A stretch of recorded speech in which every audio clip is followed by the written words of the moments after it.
nag-aabot po para hingin ang iyong advice para po sa pagpaplano ng pamilya. Hello, good morning po ma'am. Good morning, sir. Good morning. Salamat po at dumating kayo sa araw na to upang maghingi kayo ng advice about sa family planning. So, tell me po kung ano ba ang gusto nyo or family goals po niyo sa family planning po. Actually, gumagamit kami ng mga alternative ways para mapigilan ang pagbubuntis ng misis ko. Gumagamit kami ng condom or withdrawal na naghahanap kami ng Mas long permanent term po. or na hindi na kami gagamit ng ganung uri ng family planning. Okay po. So, bali, yung gamit niyo po is condom. So, ang maipapayo ko lang po sa inyo is yung may mga hormonal methods po siya, yung, di ba, pills, IUD, pero ang IUD po ang pinaka-the best at epektibo po to prevent pregnant po sa asawa niyo po. So, bali, yung pills po kasi is need to be taken daily. So, yung asawa mo, example, ngayong araw, Medyo nagtitake po makakalimutin siya. po ako, ma'am.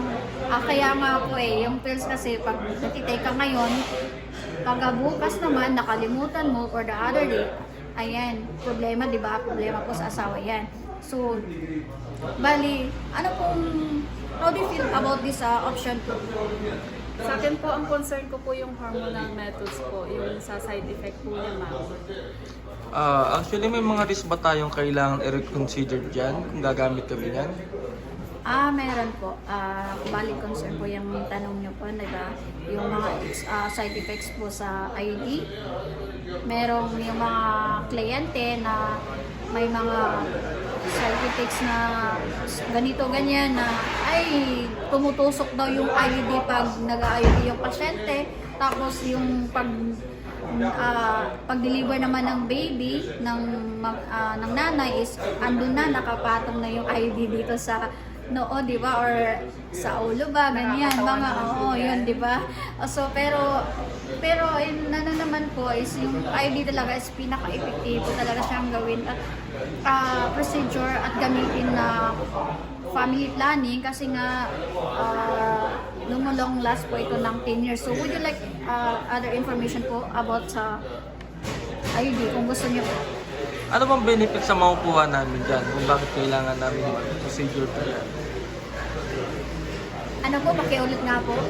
Anong mga benefits ang pwedeng makuha namin dyan?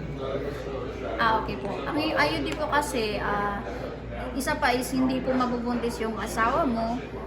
Kung gusto mo talagang pangmatagalan at walang pang plano na magbubuntis yung asawa mo, is the better po use is ang IUD po. So kasi po yung IUD is pinipigilan magbuntis yung asawa mo. So bali, tumatagal po yun ng 5 to 10 years maximum po.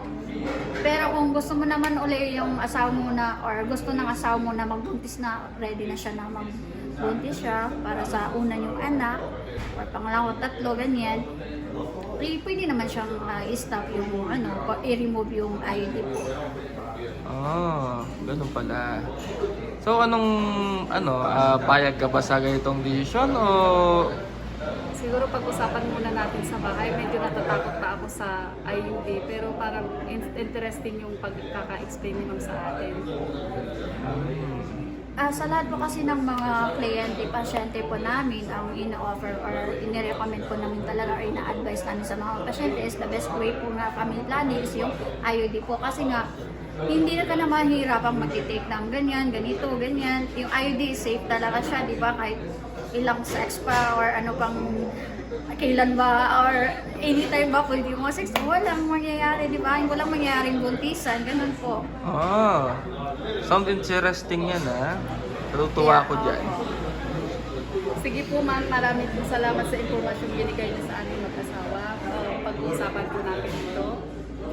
Malaking impormasyon po ito sa amin. Makakatulong po siya ma'am. Sige po. Kung mayroon pa kayong ibang tanong, pwede nyo naman po akong bisitahin dito. Anytime po, andito po ako.